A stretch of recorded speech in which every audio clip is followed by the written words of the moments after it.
Hello, YouTube, and hello, TikTok. YouTube, my big audience is on TikTok, so I'll always be looking this way. Okay, let's see. Okay, I see names I don't recognize. So if you're new, I'd love to, if you just put down new, it'd be great. Also, while we're waiting for people to turn up, if you could tell me where you're from, I'd appreciate that. I'm in Vancouver, Canada. So love to know where you're from. I went out for a very long bike ride a little bit. Oh, Sydney, that's where my son was born. Sydney, Australia. I was in Australia for about 20 years. Virginia. Hi, Virginia. Where are you from? Ohio. Jamie Bonner, Ohio. Calgary. Hi, Calgary. North Carolina. Hello, Inez. Wawa, Ontario. Never been there. Heard of it. Never been there.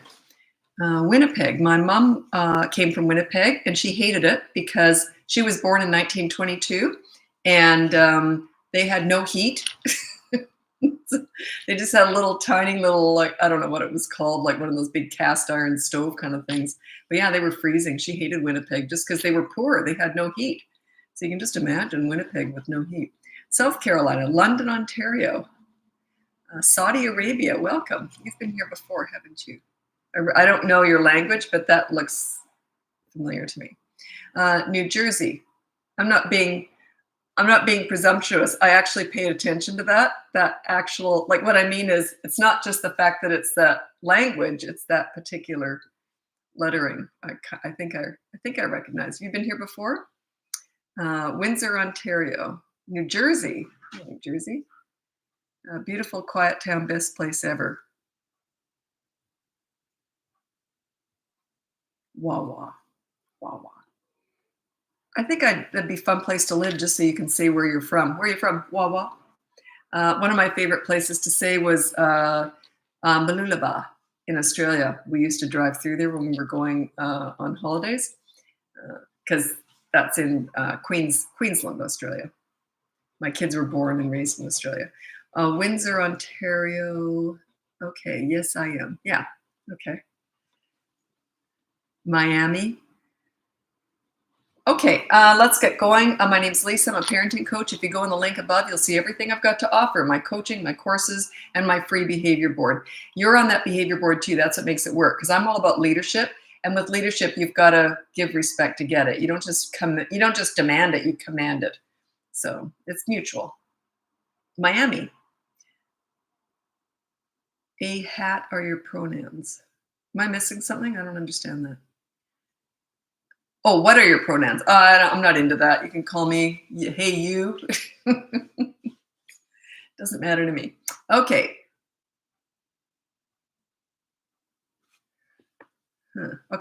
Okay, so your parenting questions.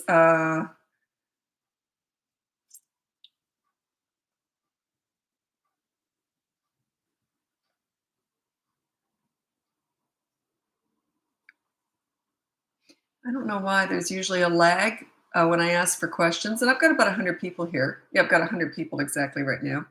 But there's a lag, and then all the questions tend to fly in all at once. So what are your parenting questions? I'm also on YouTube. I save these lives on YouTube. So I'm also filming at the same time, but my audience is on TikTok, really. Best advice for a sassy toddler. Well, they don't really know sass yet as a toddler. They're just kind of feisty. But yeah, I ignore attitude. I always recommend you just completely ignore attitude, because you can't address it. There's not much you can do about it. If they're sassy, now a toddler is under 3. So are they over 3? I'm guessing. But yeah, if they're 3 and above, a sassy attitude just is a tell. It means that you're not a leader. Work on your leadership skills. Remember, we're never fixing kids here. We're fixing and teaching parents. That's what we're doing here. You lead, they will follow. It just means you're not leading yet. That's all. You can learn that. I have a whole course on that if you're interested. It's up all up above. Okay. My 6-year-old is so demanding dependent. Screams if he doesn't get what he wants. Demanding, I'm assuming, right? My 6-year-old is so demanding. Screams if he doesn't get what he wants in seconds worse than most. Okay, so you get a demanding 6-year-old. That's a learned behavior. It means it would have worked in the past. That's a tell. It just means that it would have worked in the past. Make sure it doesn't work. You never feed that. You never give in to that. If you give in, boy, they remember your mistakes. It's hilarious. They don't tend to remember or talk about all the wonderful stuff you did, but they remember all the mistakes you made. So if you gave into that in the past, they're going to keep doing it. Because at that age, from about 4 onward, they only do what works. They just do. They only do what works.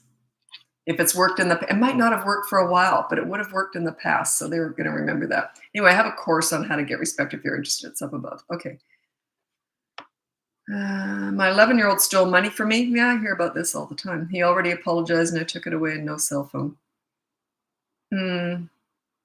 He already apologized and I took TV away and no cell phone. Yeah. Why would he have stolen? I want to get to the bottom of that. Why would he have stolen? What did he steal? So he stole money, and what did he buy with it? What was he at? What was his end game there? Why would he do that? I would want to investigate that. I'd want to figure that out. Thank you. Well explained. I don't even remember what I said. What was I talking about? I don't know. What age should you ignore tantrums? 16 months and above. Under that, you don't give it any attention really. But what I would do is if I had a little one having a tantrum, I tend to pick them up facing away from me and just go about my business as if they're not even there. So you're sort of holding them, but you're not conversing with them or looking at them. Or else you can just sit and read a book. Read one of their books out loud, so that the whole idea is that they'll crawl into your lap and the tantrum will kind of disappear. You can do that if they're babies, but not when they're toddlers. You want to ignore it. And you're right there. You want them to see you waiting for the tantrum to end. That's the whole idea here. You're not talking to someone. You're not on your phone. You're just standing there filing your nails. You might look down their way. Don't get eye contact. You might look down their way every so often, but it's like you're just waiting. As soon as they're finished, then you say, oh, do you want to go for a walk? You want to go to the park? You want to read a book? So you ignore the crazy, reward the calm. 16 months and above is usually when that happens. Okay. Yeah, 1 and 2-year-old love to bite me. Yeah, I have a whole mini course on that if you're interested. It's under 3, they learn through consistent corrective actions because words are not their language yet. They understand them, but it's not how they learn. They learn through consistent corrective actions, and they only learn through repetition. They're not going to learn the first time. They're going to learn, maybe the 50th time, maybe the 100th time. Yeah.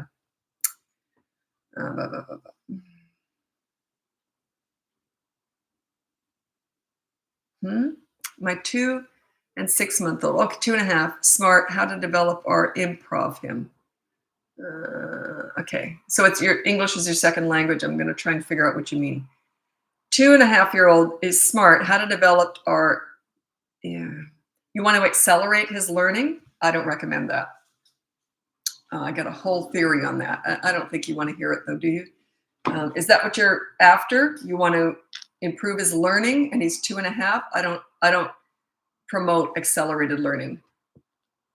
I promote a lot of play. They're going to be toddlers for such a short period of time. Just play with them, be silly with them. And they still are learning that way. They don't need to learn school stuff yet. I've never seen it pay off.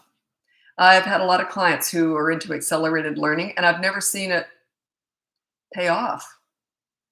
If anything, it makes them bored when they start school. Yeah. I'm just trying to think if I've ever seen that be of any benefit. If you know your child is going to be behind, yes, it can, but you're not accelerating them. You're just hoping that they'll be you're trying to catch up with other kids, but you're not accelerating them. And even then, play is really important. So if I've got that wrong, let me know. But that's just answering. It's just a bit of a tidbit anyway. So bullying. You're asking about bullying. Anyway, I don't know what the original question was about bullying, but bullying is something that I was never bullied. My kids were never bullied. We agreed with the bully, and then we deflected. So you teach your kids this by doing role playing with them. You role play bullying with them. You be the bully, then they be them. Then you switch it. They're the bully, you're them, and you have to role play all this stuff. And what you do is you agree with the bully. He says, "You're ugly." Yeah, the whole family's ugly. It runs in the family. Anyway, what have you got for lunch?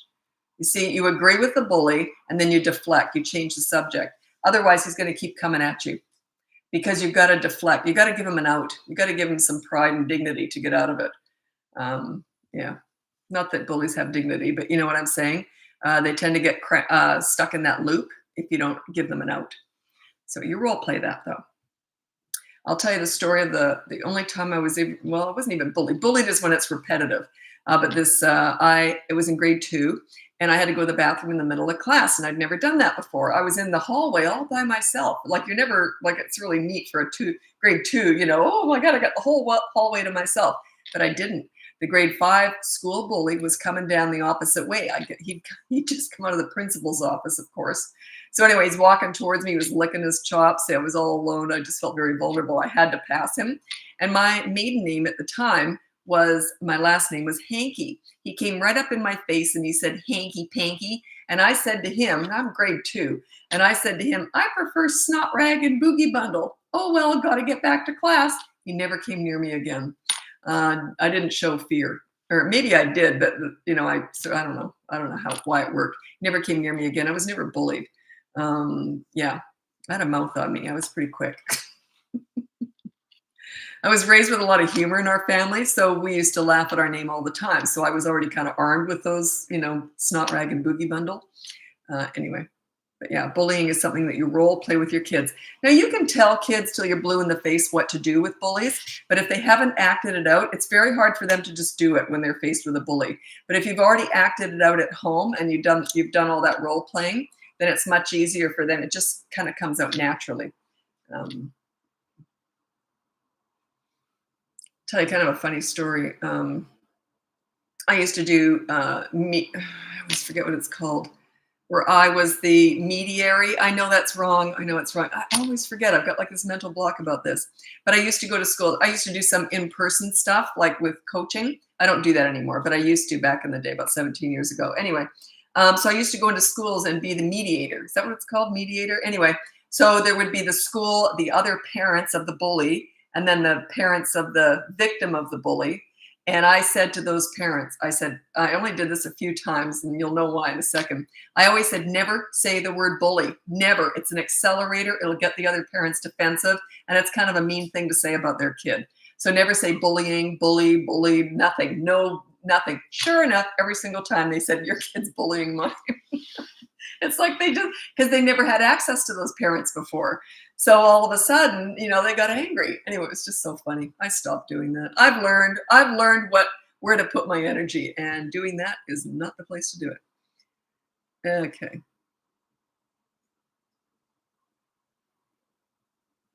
Okay. How old are your twins, Aaron? Yeah.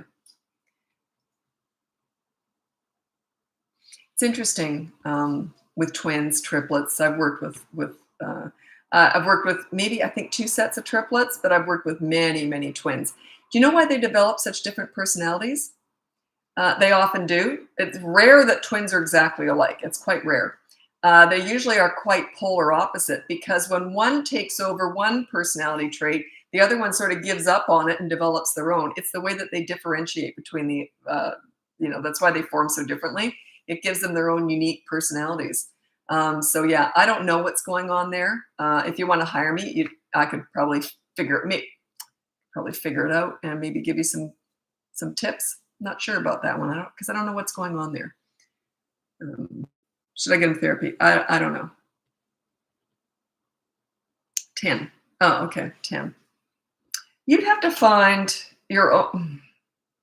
Yeah, I don't want to give you any advice because I don't know what's going on there. I don't know when it started, what kind of parent you are, what's the other kids, what are the strengths and weaknesses of each kid. You know what's interesting is that I always say you don't focus on what the kids are good at.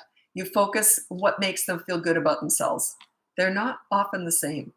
I've worked with a lot of kids, and I've learned this. I've learned this the hard way because I know a lot of people say, "Well, focus. He's really good at soccer. Focus on that." And because I've always worked with the kids who were struggling, so they would say, "Oh, focus on soccer." And I learned pretty quickly that's not necessarily what they're proud of. It might be the fact, and it might be something they're lousy at, but they love.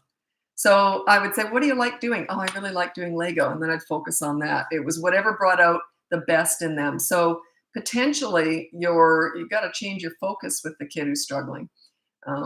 Yeah, I don't know. If you want to hire me, you can do that. We can maybe figure it out together. Okay.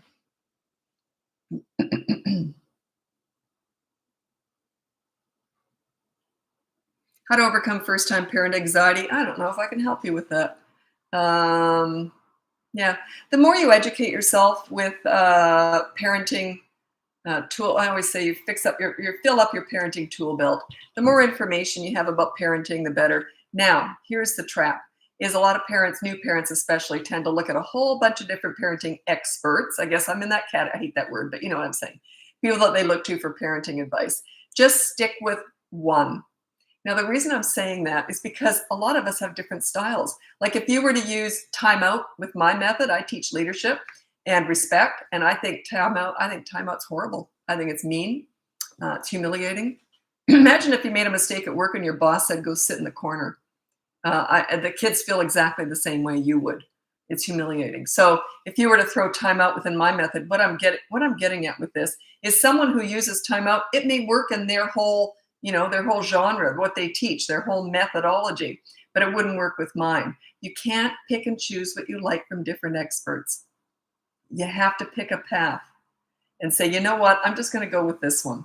But do a lot of research first. Like if I make sense to you, follow me. If I don't make sense to you, follow someone else. Follow someone that resonates with you, that just makes sense.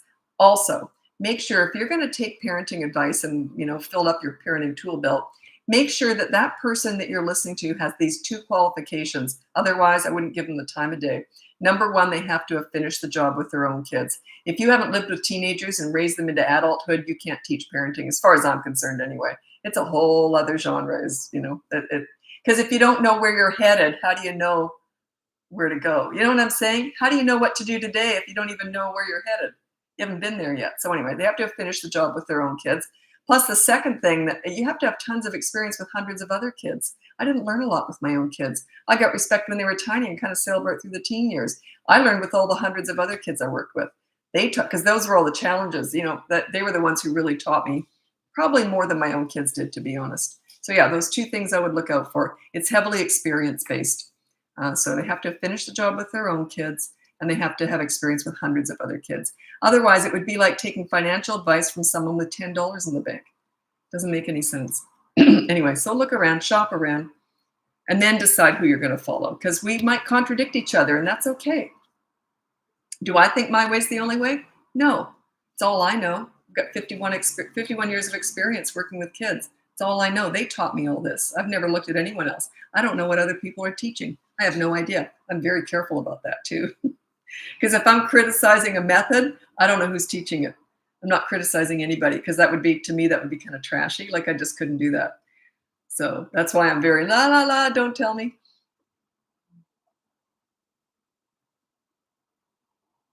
Okay. By role play, like we as parents pick on them all day so they know what not to do. Very funny. And when you're doing role playing with bullying, you never pick something that could possibly be true. Like I would wear silly hats. So if they're the victim of bullying, you say, "I hate that purple hat you're wearing." Never ever, like let's say your kid has ears that stick out. You would never use that in role playing, because even though they know it, you're just role playing, you don't mean it. Words still hurt. It still gets in there. It still hurts. So if they're being teased about their ears being big or something, just put a silly hat on them and ridicule them for that hat if you're playing the bully. See what I'm saying? Don't make it personal. Don't make it true or personal. Actually, that role playing, I use that with a lot of stuff. I use it with, I can't go into this, I guess, but I specialize in troubled teens, and I've dealt with a lot of abuse situations, and I use role playing, but it's not that simple. It's not that cut and dry, but role playing comes in real handy. It's really good with social skills when you're teaching kids how to make friends. It's really good with bullying. It's really good with a lot of other stuff too, but I can't go into that.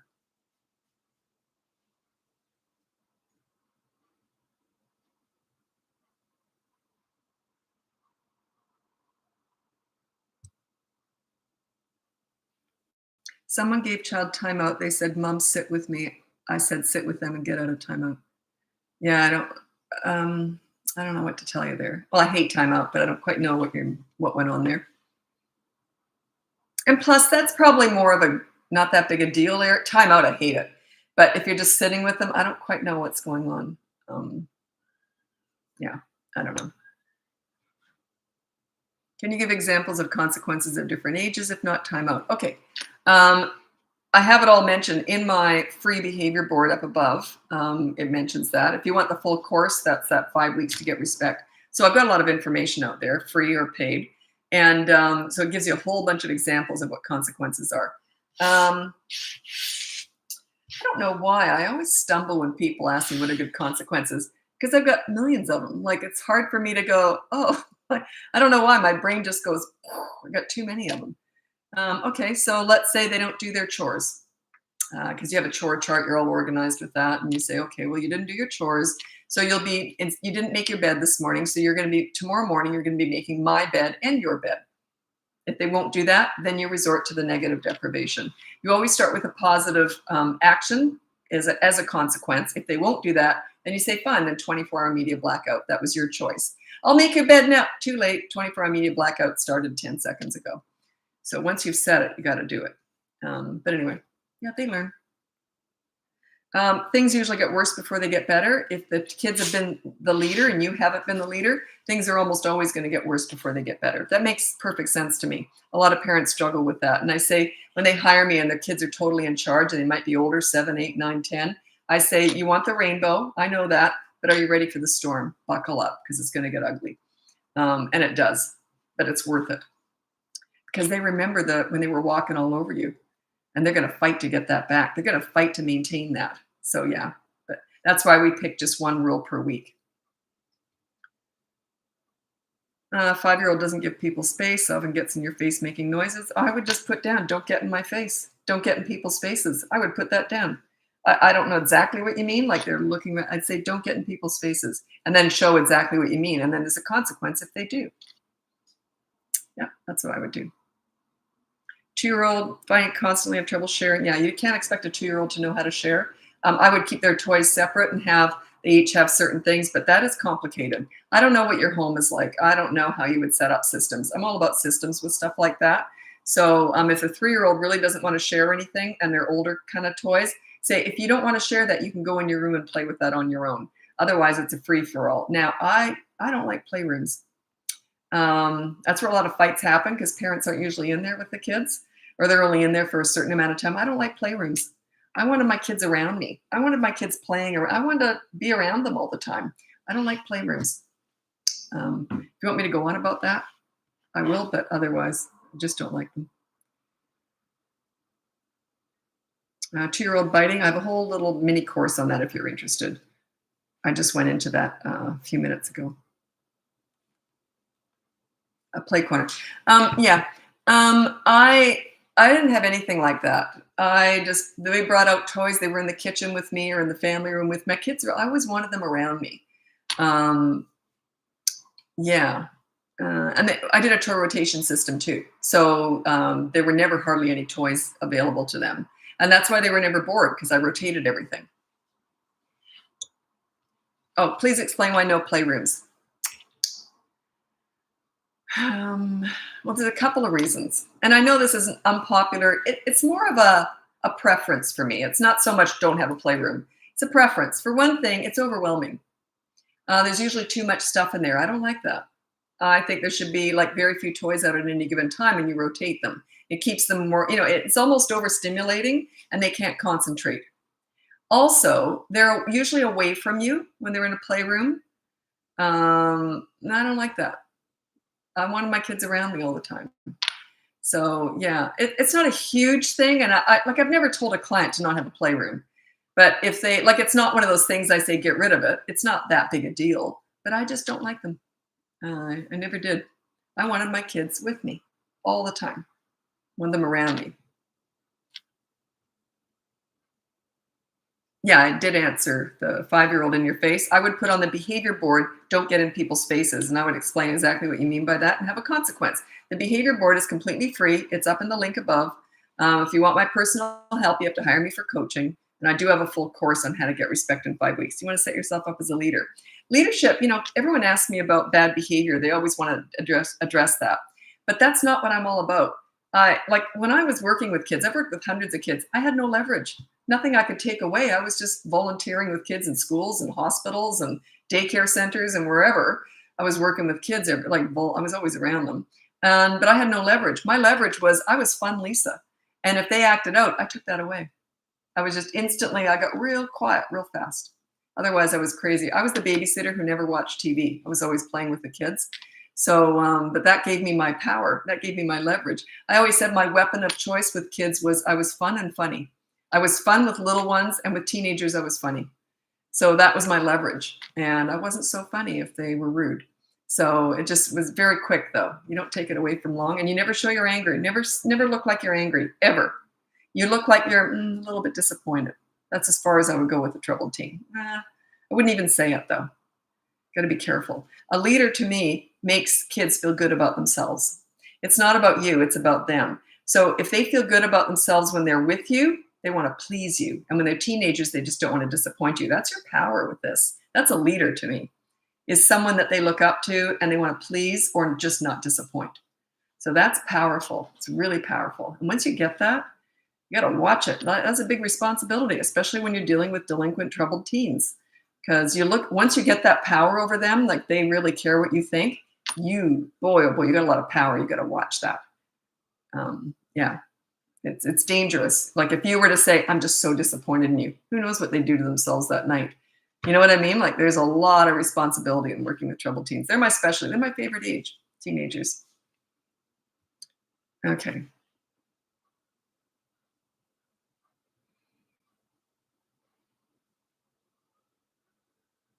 What challenges do you often see with troubled children who are the only child? I don't. I actually don't. I was not an only child, but my brother was like 16 years older, so I was me and three adults basically.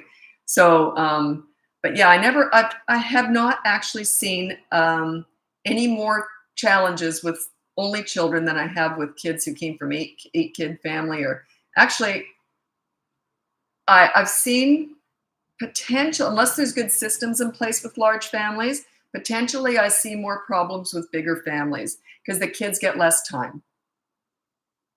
If anything, it's that way. But I'm generalizing. It's not like I think that's an issue, having a large family. But I have seen definitely more trouble with larger families in that there's just not a lot of time with each kid, and they want you. They want your time. Is it okay to use chores as discipline? Yeah, yeah. Yeah, absolutely. That's one of the things I do is if they do something, if they break a rule, use that behavior board. If they break a rule, the consequence is they often have to do a chore. That's not always what it is, but it often is. If they won't do that chore, say, that's fine. You don't have to do it. 24-hour media blackout starts now. Why did I take my watch off? I just realized I had my watch off. I just remembered where I put it. Anyway, so 24-hour media black. As soon as you say that and they say, fine, I'll do the chore now, it's too late. I said I'll do it, and they might even run and do it and say, well, thanks for doing that, but 24-hour media blackout's still happening. Not fair. Well, you'll know next time, won't you? You see how calm you are? Once you say something, you have to do it. If you don't follow through, you're a liar. That's what they think of you. You're a liar. They don't trust you. You have to follow through with what you say. The only way around that, I get a lot of clients who've said, I won't go into great detail because there's so many different examples, but is when you've done something really wrong, when you hire me and you've done something really wrong and you're punishing the kids. Let's say you've taken their phone away for 2 weeks. I say, you have to give them this is when they're older. You have to give them their phones back and apologize for taking them away. And the parents go, what? And I say, yeah, we got to start fresh here. So yeah, that's the only, and say, I didn't know what I was doing. I've hired a parenting coach. She taught me that was disrespectful. And so you can make mistakes, but I know how to use those to our advantage. Now, as soon as you said that to your kids, what do they think of you? If you said, here's your phones back, sorry, we messed up, hired a parenting coach, we want to be better parents for you. That's how you word it.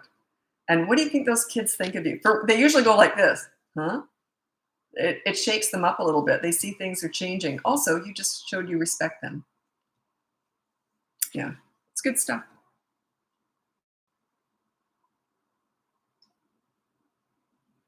Respect for the apology. Hmm? Yeah.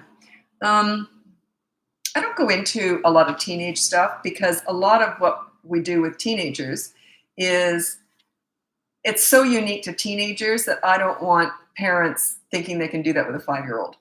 Teenagers, you have to change how you parent with teenagers because you're their leader when they're young. And then when they're teenagers in the tween years, 9 to 12 years old, things start to shift a little bit. And by the teen years, they really start to shift. And you want them to be their own leaders because you're not going to be sitting on their shoulder watching everything they do. You want them to have their own self-discipline at that point, completely. You want to be able to trust them 100%. My course, How to Get Respect in 5 Weeks, it goes from 3 to 12-year-olds. Just a sec, I got a siren going by. I live downtown. Anyway, it goes from 3 to 12-year-olds. I had a really hard time breaking up that age, thinking, is it really 3 to 12? It is, because you're kind of the same parent. The kids are very different. 3-year-old's very different from a 12-year-old. But you're parenting, you're still very much the leader. So it's leadership skills. All I teach is leadership skills. We don't fix kids, we fix and teach parents here. So, but in the teen years, things change a lot in those teen years. And that's where a lot of people get tripped up. Their expectations of teenagers are completely out of whack because they haven't changed their parenting. They haven't passed over the torch to the kids, to the teenagers. Anyway, the 2 most important skills, parenting skills with teenagers, number 1 is listen to understand and show empathy. You don't listen to gather information to lecture with. So you just listen to understand and then stop talking. If they want your advice, they'll ask for it. They already know it anyway, by the way. And then number 2 is negotiating. You got to negotiate everything. Hey, can I stay out till 1 tonight? I'll tell you what, I'm thinking 11. How about we meet in the middle and make it 12? That's what you wanted anyway, usually. But you know what I'm saying? You negotiate everything. Give them a say on how their life goes. And if they make mistakes, say, yeah, that was stupid. Wait to hear what I did when I was your age. Like, unless it's a huge mistake, then you got to deal with it differently. But you got to show some compassion and empathy because they're learning just like you did.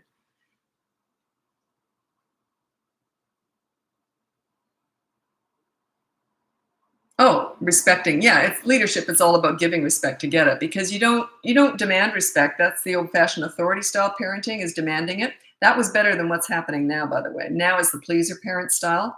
Oh God, I'm up against that every day. Anyway, but yeah, you got to give respect to get it. That's what leadership's all about. It's you're showing them what you want from them. You're giving it to them. This is what I want from you. I respect you, and then you tend to get it back. You got to give it first, though. Oh God, I just want to go on and on and on about that, but I won't. Because no, I won't. Never mind. I could just feel it. I could feel it coming up. I just wanted to talk about it. Okay. If you're not making your kids feel good about themselves, you're missing the boat. If you don't, let it out. Yeah. If you don't, I can feel it's happening. Anyway, if you don't make your kids feel good about themselves, you are not a leader. A leader makes kids feel great about themselves, and they make good choices when they do. And you're the source of that. They want to please you. That's the gift. This is what it's all about. When you're a good leader, they want to please you because you make them feel great about themselves. You encourage them to make good choices. My kids were kind of self-disciplining by the time they were 3.5, I would say. I never had to discipline them after that. They just made good choices because they felt great. They felt confident. They felt great about, God, they were loud. You know what's funny is my daughter got married a couple of weeks ago, and my ex-husband and my daughter and I were all here. And and my ex-husband said, why don't you put on some old home movies while we wait to walk down? We were going to the beach where she got married. And we just all lived in this area. Anyway, so he said, why don't we watch this? And I don't know why, but in my head, I kind of think of my kids as being quiet because they were so easy. And I don't know why in my head, sometimes I think, oh, they were just quiet, and looking to me for guidance and all that. You should have seen them. They were loud, confident, funny. Like they had a voice. Leadership is not about, you don't want to raise obedient little soldiers. You want to raise confident, respectful kids who like themselves. They have high self-esteem. That's the goal. Once you get that, it's just everything falls right into place. Okay. Where are you? I am in Vancouver, Canada.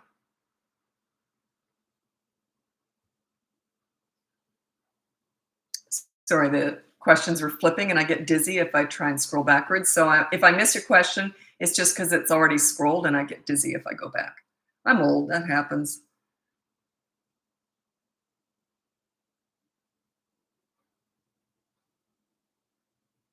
Actually, I'm in my 60s now. When I first started my business, I was a lot younger, obviously, 17 years ago. And I was often younger than my clients because I used to specialize in troubled teenagers. So I was often younger than my clients. It was a little bit awkward because I have to get quite tough sometimes when it's teen crisis stuff. It's difficult. There's some parents don't always want to do what I tell them to do. It's difficult. But now that I'm older, I'm very rarely do I have a client that's younger than me now. So it gives me a lot more clout. That's the benefit of being old. I love it. Okay. Okay. 2-year-old constantly screaming. Yeah, they're just toddlers. I'm going to read out my 5 top toddler tips. It started at 3, went to 4, and now I got 5. I don't know why I did that. But anyway, I'm not going to go to 27. I'm going to keep it at 5. Okay. 5 top toddler tips if you're raising toddlers. Number 1, child-proof your whole house so you never have to say no. Number 2 is get a toy rotation system in place so that they're never bored. You just rotate their toys around. Number 3 is enter their world. When you're playing with them and disciplining them, think about this. Enter their world. They're more likely to look at you differently. They're more likely to listen to you. They're more likely to do what you're doing with them. They just look at you differently. It's the start of the leadership is you enter their world. Number 4 is stop trying to figure them out. They're just toddlers. They've got one marble and some tumbleweed floating around in there. They're just forming. They're brand new, fresh human beings. Imagine if you've only been in the world for 2 years and for one of those years you were a potato laying on a mattress. Number 4 is stop talking and start taking action when they're naughty. They're all about consistent corrective actions because they learn through repetition, and it's all actions. Their language is not words. They understand them, but they don't connect them the same way that they connect actions. Okay, so you get on their level. You find your inner toddler when you're disciplining and playing with your toddler. Those are my 5 tips. I want to do 27 tips, but I'm going to keep it at 5. I heard your advice once. Let them be uncomfortable situations. Very helpful. So don't go in and try and save them from everything. Is that what you mean? That's such a good tip. I do say so myself. Boy, that was wonderful when I said that. Anyway, what I meant by that, if this is what you're talking about, is don't try and save them. You want them to learn to be uncomfortable. You want them to learn to have difficult teachers, you want them to learn how to handle bullies themselves. You want them to learn how to handle the difficult situations because you're raising people here. You're not raising these delicate little flowers that are self-entitled snowflakes that have mental health issues. I always say that because there's 2 very different styles out there. The old-fashioned authoritative style, that's better than what's out there right now. This really trendy pleaser parent style. You want to save them from everything. You roll out the red carpet. You tell them they're more special than everybody. You want them to have participation awards just for turning up. How stupid is that? I remember when that first came out, I thought big mistake. Big mistake. Dumbest thing I ever heard of. Participation awards just for turning up. Stupid. Anyway, God, I'd like to meet the person who invented that. Probably the same one who said, use your words. How patronizing is that? Anyway, I get worked up. Anyway, the pleaser parent style is the one where you're trying to save the day. The funny thing is that they yell. The pleaser parents yell just as much as the authority parents. A leader doesn't ever yell. You don't need to. But yeah, pleaser parents yell. But then they're also the nurturers. They want to hug them through tantrums and all that stuff. Let them figure stuff out themselves. Let them process the fact that you just said no. Do not interrupt a tantrum. That is their brain processing hearing the word no. If you interrupt that and try and make it easier for them, you're interrupting the whole process. You're stunting their emotional development. You're going to end up raising self-entitled snowflakes with mental health issues. At least the authority parent raised, more independent kids with strength.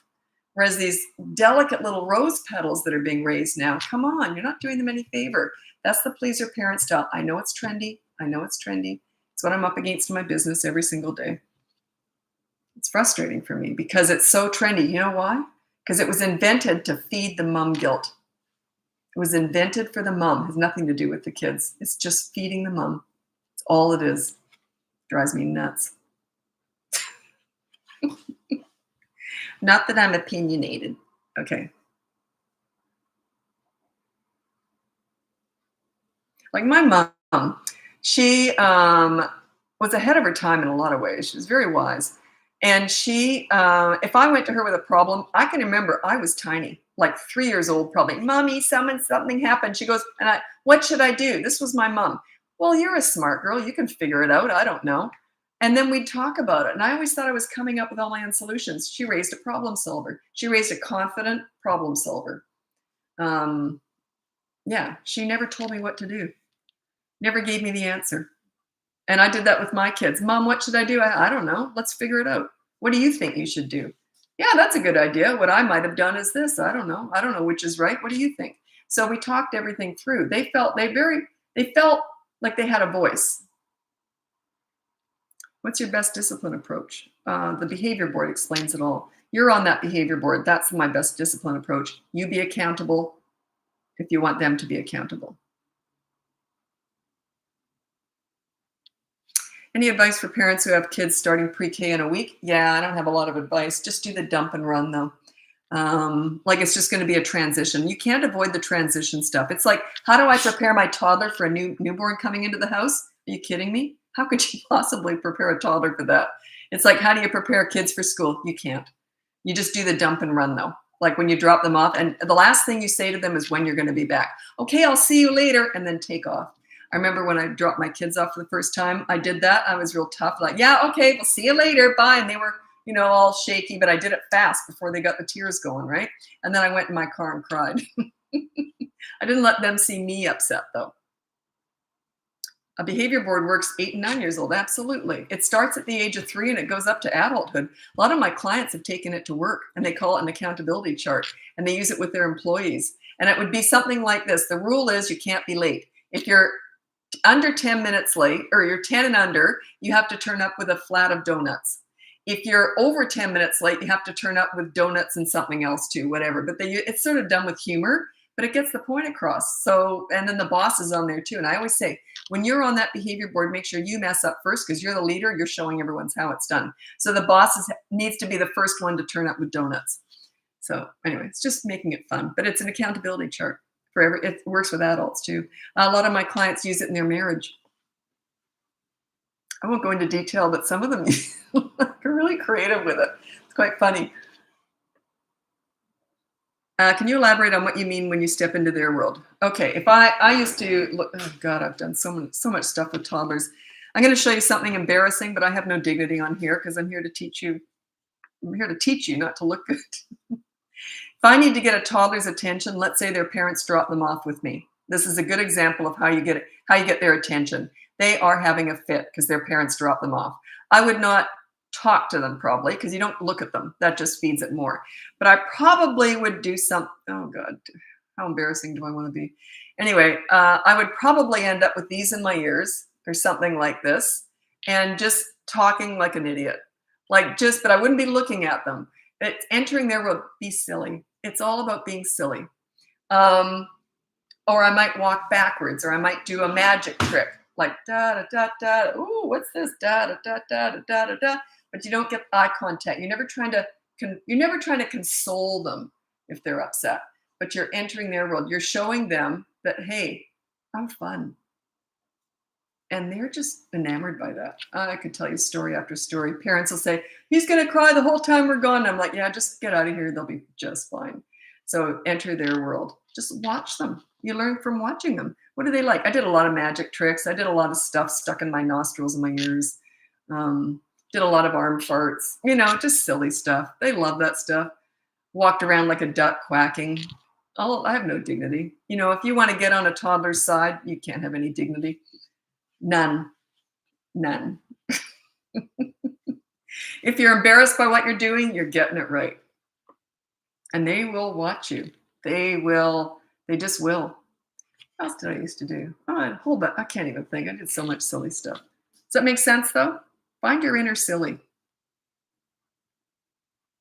I watch kiddos and they won't mind me or their mother. How do I help her? That's a big question.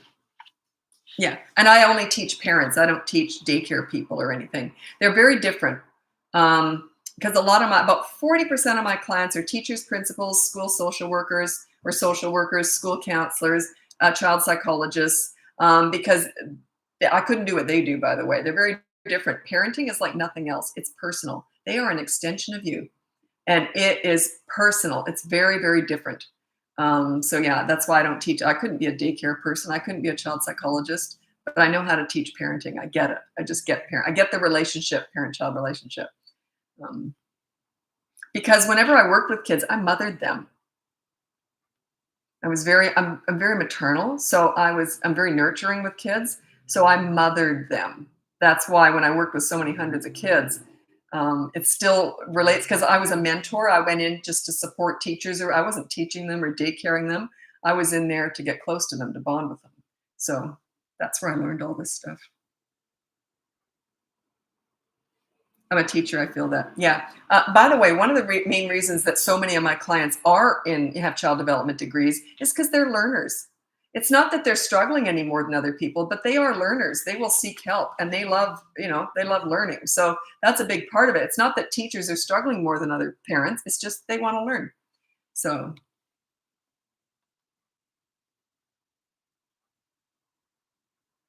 my mother, the little boy I watch 2 times a week. It makes a huge difference. Oh yeah.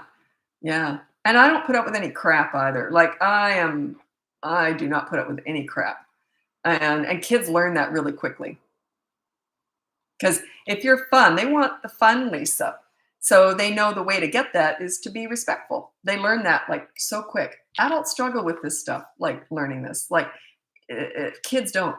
The thing is, your kids have history with you. So they know that if you're trying to be a leader now, they're like, I remember the old you. You have to work twice as hard as I would. Like I would go in and I'd get respect right away because I don't have history with your kids. They know that I'm like they know instantly I'm not going to take any crap. They learn that really quickly, but with you, you took crap in the past usually. So they're like, I remember yesterday. So that's why it's harder.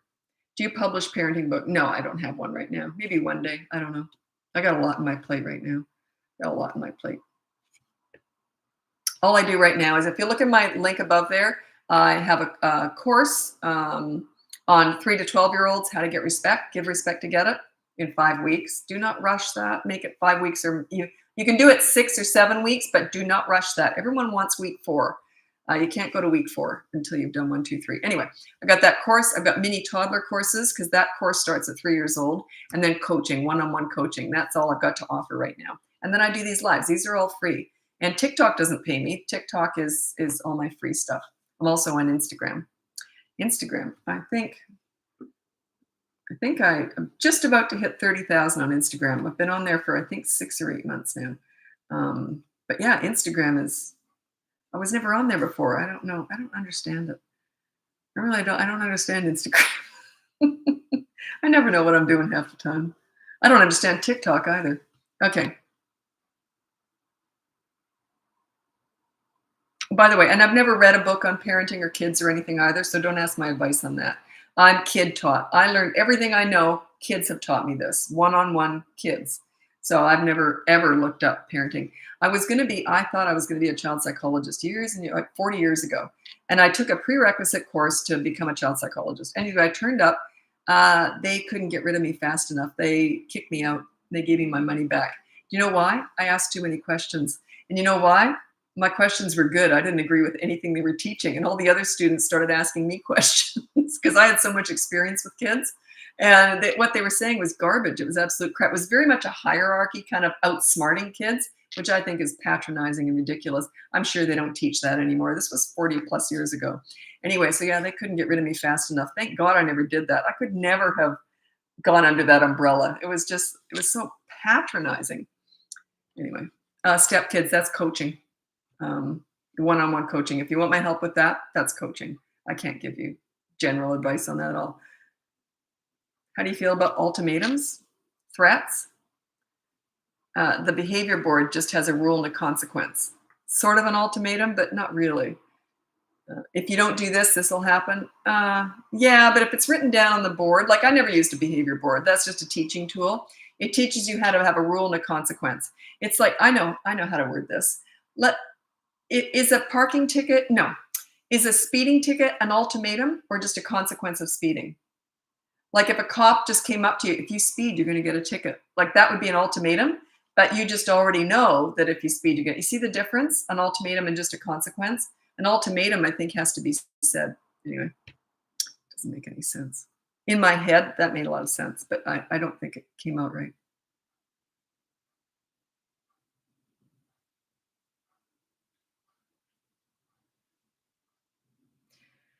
They still teach that a lot of kids complain about their teachers talking down to them. Whenever my kids, and they didn't do it very often, they weren't complainers because I didn't put up with it. My mom didn't either.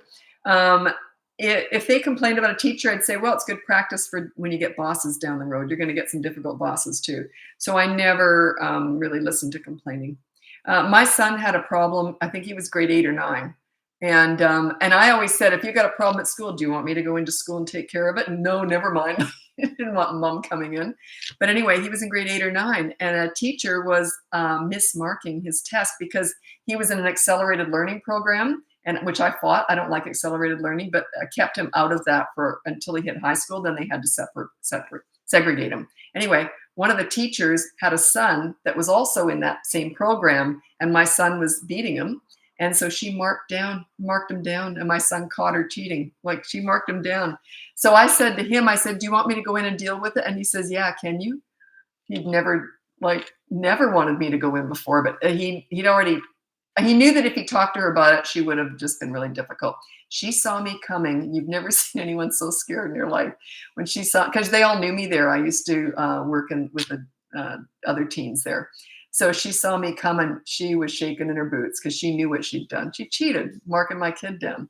Anyway, it never happened again. But I never even said anything to her. I said, yeah, just wondering what we can do to make my son's test 100%, because he was pretty sure he got 100% on that test. So can we go through that? And she go, oh, that was it. Oh, I'm sorry about that. She couldn't backtrack. It's the only time I was ever asked to come in and save the day, because he knew that she was difficult. What a horrible teacher, eh? Isn't that awful? Anyway. She was shaken when she saw me coming. And I'm very pleasant, but she knew she was caught. Plus, I don't think she knew who I was. Like, I don't think she connected us with because she saw me all the time in school working with these other teens, right? So when she saw who his mother was, it's great. I love karma. I love it. Love karma. Okay. 2-year-old says why to everything, or asked or said to. Just say, I don't know, and just ignore. I don't feed that.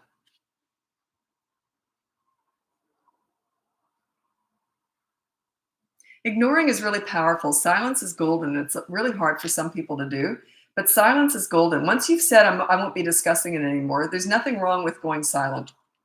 I won't be discussing this anymore. With a 2-year-old, they don't really understand. I would just say no, and then I would just ignore. But yeah, words aren't powerful with 2-year-olds. But as they get older, but why? But this and that, I won't be discussing that any further. Okay, do you understand? And then I would shut down. And it's not that you wouldn't talk to them. You might say, but why? I still want to know. Oh, what are you going to do in school tomorrow? Like, I just change the subject. Take control. Be a leader. Don't let them lead you. When you are reacting, if you're reactive all the time and they're being cheeky, they are in charge and they know it completely, 100%. Like, if a kid was rude to me, if I was looking after a kid or something and they were disrespectful to me, I go, whatever. Like, I don't address attitude or sass. So there's no way I would. If they were talking disrespectfully to me, I would just say, whatever. And then I shut it down. And they learn. They just do. You lead, they will follow. Kids need, crave, and want a leader. If you provide that for them, they will follow.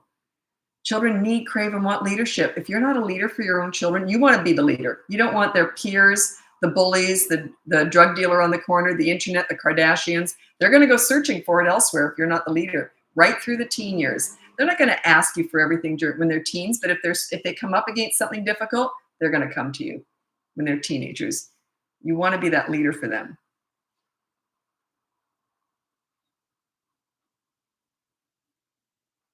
Daughter's favorite word is no. Why are you reacting to that? Why would you react to that?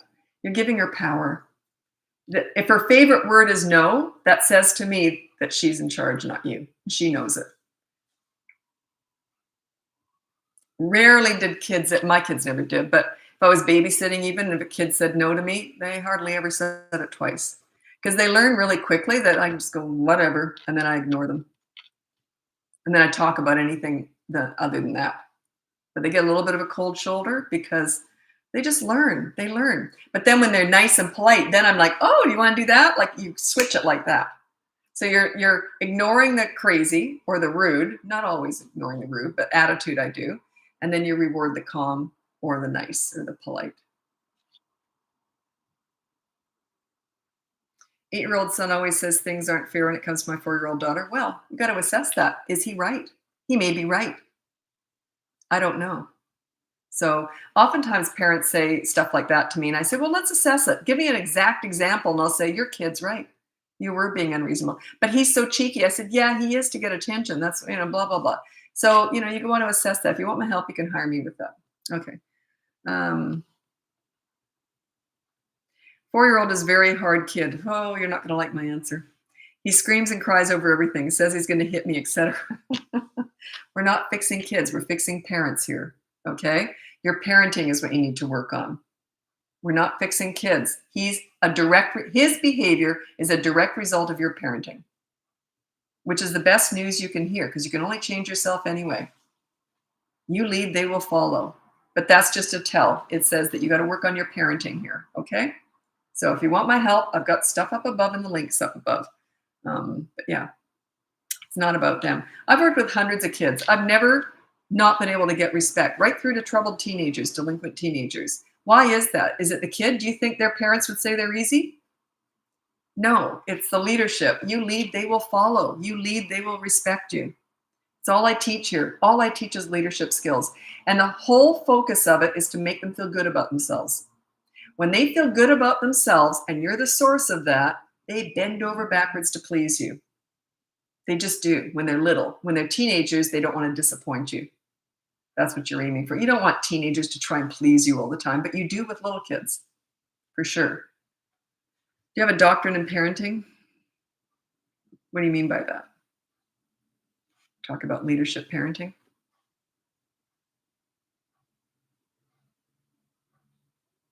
What about boys getting overly angry, stomping, and grunting? That says to me it works. So it must work with you. They just don't continue. Past the age of about 3.5, they only do what works. 3.5, especially 4. They only do what works. So if it's working now and it's worked in the past, they're going to do it. If it's never worked, why would they do that? It doesn't make any sense. Kids make sense at 4 years old. Toddlers make no sense. 4 years old, they just make sense to me. They just do. So it means that it works. It gets under your skin. It bothers you. Or you give in. It works. So make sure it doesn't work. Respectively qualifications. What are my qualifications? I don't have any. Like I have no formal training. I've just worked with hundreds of kids. So I'm kid taught. I started volunteering in daycare centers when I was 11 years old. And the daycare workers used to say, how do you do that?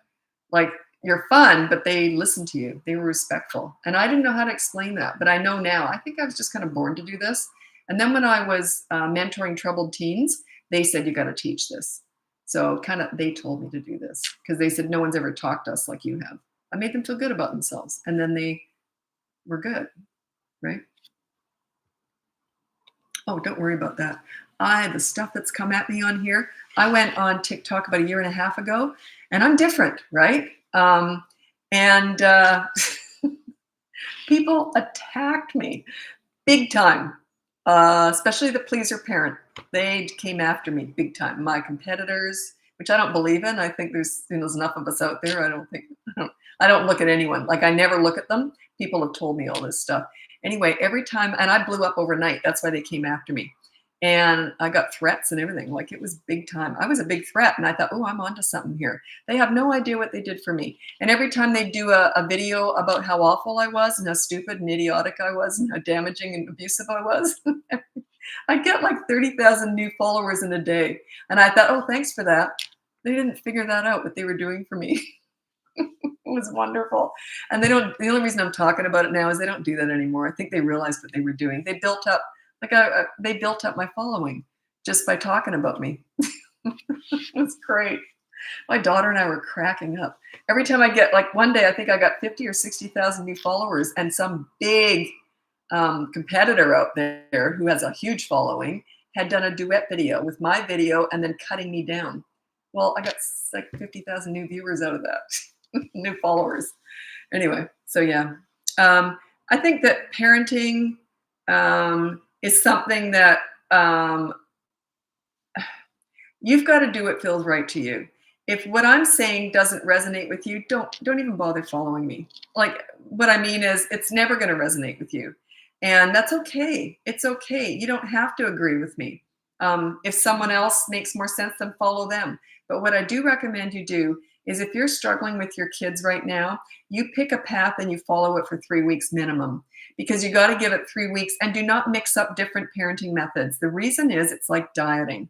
All of my methods are meant to be used together. I teach leadership. I teach give respect to get it.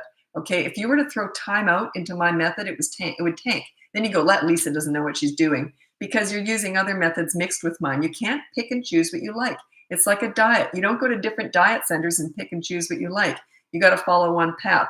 Give it 3 to 6 weeks, but minimum 3 weeks. And if you're not getting any results, go on to someone else and try them. You see what I'm saying, though? Like, it's got to be one method. It's very much a package deal. It's very much meant to be used all together. There's a whole bunch of stuff out there that I think it's absolute garbage. One of the worst things I think out there right now that's so trendy is these mini therapy sessions with toddlers. Use your words, and you're discussing everything. You're doing these therapy sessions during tantrums, discussing their big feelings and their big emotions.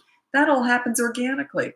When you're a good leader, all their emotions and big feelings are all taken care of organically.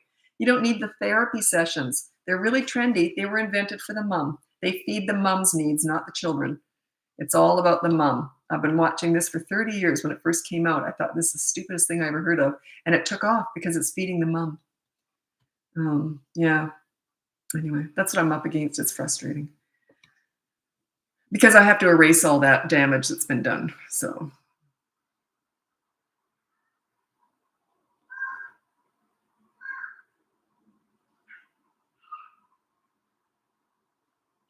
Do I give my toddler what she wants if she throws a tantrum because I wasn't getting it fast enough? If you're meeting a need, yes. If it's, okay. How do I explain this? It's a difference between needs and wants. Discipline is all about the wants. But if it's food and it's a need, then I would still give it to them. You see? But if it's just a want, a toy that they're not getting fast enough, no way. But if you're meeting their needs, okay. Yeah, the wants, I don't, no. No.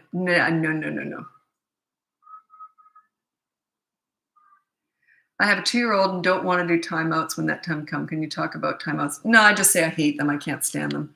I think they're humiliating.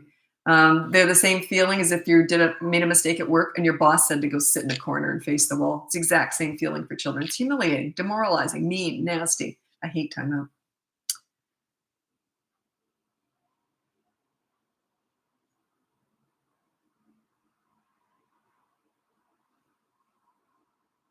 And by the way, someone mentioned Nanny Joe. That was that, what's that show called? The Nanny Show. Anyway, the only reason, now I never look at what anyone else is teaching. I'm very careful about that because I don't want to be insulting anyone specifically. If I'm insulting something, I have no idea who's teaching it or whatever. Anyway, her show, the only reason, Super Nanny. The only reason I know about that show is I've been asked twice now by huge networks to do a Super Nanny show with teenagers. And I said, and they said, look at the Super Nanny show, because that's what the format is. And I said, could you imagine humiliating teenagers on national TV? They'd kill themselves. Like, I couldn't do it. So anyway, that's how I know about her. Now, we're very different. For one thing, she's not a mother, and she's only works with small children. Okay, so it's very different base. Anyway, but she knows what she's doing. She knows how to get respect. So she just has different methods. It's like dieting. I teach us, you know what I mean? Like, it's like there's different ways out there. She knows what she's doing. You watch her though. It's not even so much what she does. And plus, I won't go into it, but it's more about body language and confidence. She knows what she's doing. She knows how to get respect. So yeah, we're different. That's okay. It's okay. I condone. I don't condone the timeout because I know she does that, and I wouldn't do it. But in her whole methodology, it works. She knows what she's doing. It's just different for me, and that's okay. We're allowed to be different.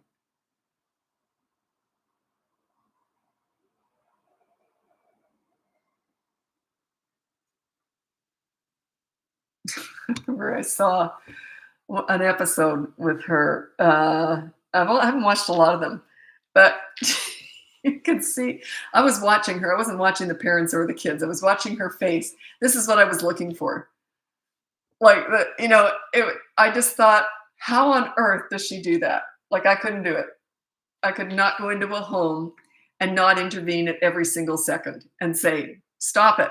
Rashida, and for TV, they have to let the parents go through with all the mistakes they're making. I couldn't do that. I would have to intervene and say, no, stop that right now. Here's what we do instead. But they have to let it go for TV's sake. And I thought, I wonder how that super nanny did that. Like, how does she just watch it and watch it? I couldn't do it. How to stay calm and quiet during a tantrum? That's your own personal battle. Good luck with that one. Just that it works. Down the road, it works.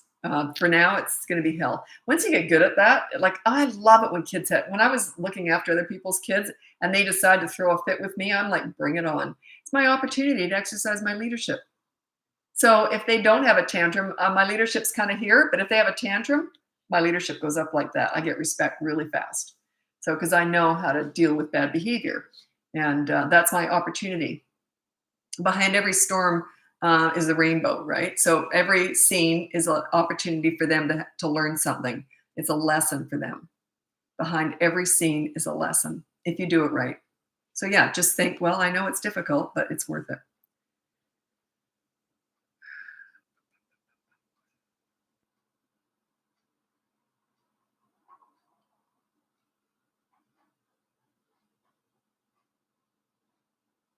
Hmm.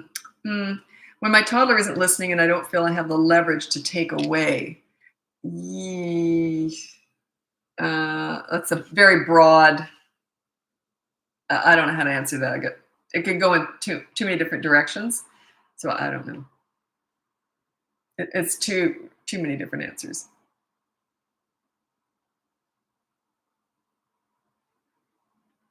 Yeah, this isn't bad. I wouldn't do it, but it's not bad.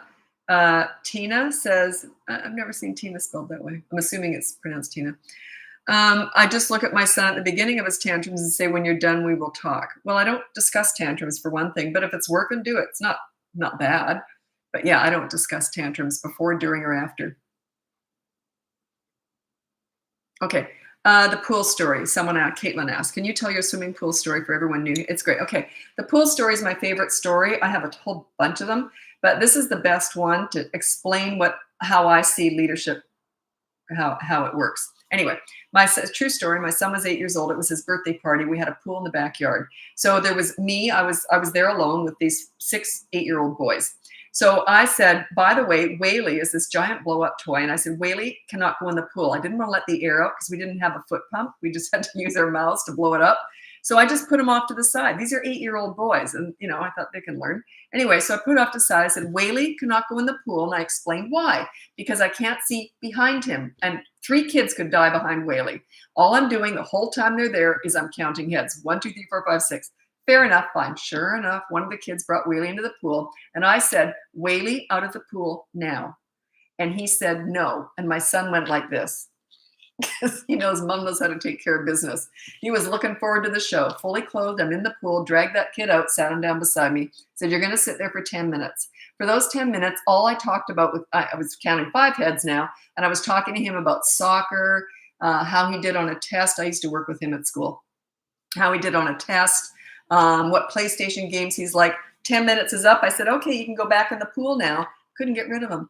He kept talking to me and talking. And finally, I was looking up, trying to get my son's attention. Aren't you going to play basketball soon? And he had basketball hoops in the pool. And he says, okay, come on, we're going to play basketball. Finally, I got rid of that kid. He could not bend over backwards to please me more after that. Okay. So now all those lessons in there, number 1 is I already set the boundary right at the very start. And I was very stern about it. It's a safety issue. Whaley cannot go in the pool because 3 kids could die behind him. I can't see behind him, counting heads. Then when the kid took the Whaley in the pool, I said, Whaley out of the pool now. I did not say, can you please get Whaley out of the pool? He broke a safety rule. That's a big deal, right? I don't have to say please for that.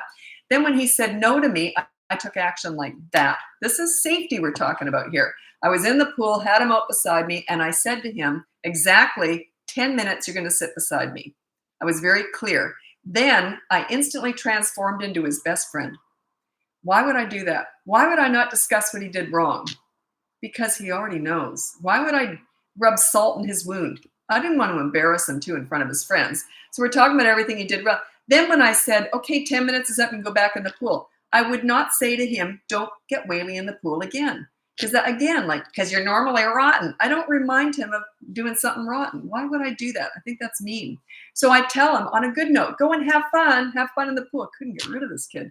Anyway, finally, when he went back in the pool and they had a great time, he could not help me. Lisa, can I help with the cake? Oh, God, no. Jesus. Couldn't get rid of him. You know what I did for him? Well, instantly I was the leader. He did whatever I asked of him after that. I made him feel good about himself. This kid was a problem. He had ADHD. He was a behavioral issue, problem at school. His parents couldn't handle him. But when he's with me, he felt good about himself, even though I had dragged him out of the pool. That's leadership. It's addressing the bad stuff, but instantly building him up. But I don't take any crap. I'm in charge. I'm very much a leader. But I didn't discuss it. Now, shouldn't put Whaley in the pool again. Why would you do that? That's awful. I just think it's mean. He already gets it. He knows why he's sitting there. And I don't want to make him ashamed of it. I don't want to shame him because he's sitting there. I'm just building him up, making him feel good about himself. And I'm the source of that. Anyways, Mom came to pick him up. The first thing she said was he rotten today? I'm like, oh, God. He was rotten to her as soon as because his whole identity was rotten. Whereas with me as a leader, his identity was he's a good kid and I like him, right? Instantly, he trusts me. He looks up to me. He wants to please me. And number one, he feels good about himself when he's with me. What kind of power do you think that gives you? Right?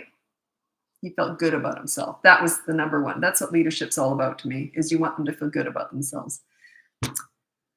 Anyway, that's my favorite story. I've got tons of them. I tell a lot of stories in coaching, a lot of more meaty stories. But I'm always afraid my kids might be watching if I say it, because they're adults now. I got a couple that might be a little bit embarrassing, but in coaching, if it's going to help parents, and it's nothing that's horrible, I'm sure they've heard me tell it before. But yeah, in coaching, I tell a lot more meaty stories. But that's my favorite story overall. Actually, I've got another one that's even a better favorite one, but I can't tell that outside of coaching. Homeschooling thoughts. I don't have any opinion on homeschooling, breastfeeding till they're older, religion. It's personal choice. I literally have no opinion on it. I couldn't have done it, but kudos to you. The only comment I would have about homeschooling is the only problem I've ever seen with that is that when kids usually they go to public high school or private high school, so they're more integrated into the system at high school. They tend to struggle more socially, especially if you haven't socialized them with other kids that are not homeschooled. That homeschooling community can be very tight knit, and it can be almost what's the word? Incestual, kind of like they only hang out with other homeschool kids. That makes it tougher. I would get them involved in others. If you're going to homeschool them, get them involved in other mainstream stuff that other public school kids are in, because they're a different beast, the homeschool kids compared to. And I was coaching someone once, and they said their kids, whenever they meet a homeschool kid, they can spot them like that. There's just something different about them. And I thought that was interesting that other kids say they can spot a homeschool kid. Like if they're all brand new at high school, they can spot the homeschooled kids. And they're often ostracized. That's the only negative I've heard that's quite consistent. But anyway. Okay. Do you address the issue with a 2-year-old? I hate timeout. Don't do it. It's humiliating. I can't stand timeout. I think it's mean. So no, I do not do timeout, so I don't address it. And I don't have the mini therapy sessions with toddlers anyway. They already understand you deal with the bad behavior like that, and then you just go back to being buddies with them and treat them like they're wonderful. It's all these mini therapy sessions with kids. They're garbage. They're absolute garbage. The damage that's done to these poor kids, having all these mini therapy discussions, talking about all their big feelings when they do something rotten and everything, and dragging them through the mud. It's horrible. Focus on the good kid, not the bad kid. Get the bad behavior out of the way and then just focus on the good kid. Don't do these mini therapy sessions. They drive me freaking nuts because I have to repair that damage in coaching all the time. Well, their identity is that they feel really bad about themselves. Yeah, because you do mini therapy discussions all the time, talking about everything bad they did. They don't need to hear it. They already know. Could you imagine if you get pulled over for a speeding ticket, you get a ticket, and then the cop stands there talking about everything you did wrong? He doesn't. He says, drive carefully, have a good day. He ends on a positive. Anyway, I'm going to end on a positive here and say, if you want to know more, go in the link above there. You can hire me for coaching, buy one of my courses, or download my free behavior board. You're on that behavior board too. That's what makes it work, because you got to give respect to get it.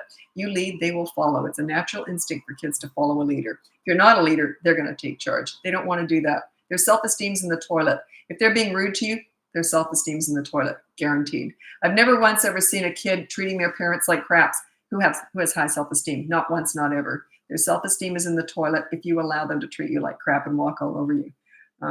You're not doing them any favor. Anyway, I got to go. Thanks so much for watching. I'll be back again Tuesday night for sure, maybe before. I'm not too sure yet. So yeah, check out the link above if you want to know more. Take care. Bye now. My audience is on TikTok, so that's why I'm always looking there.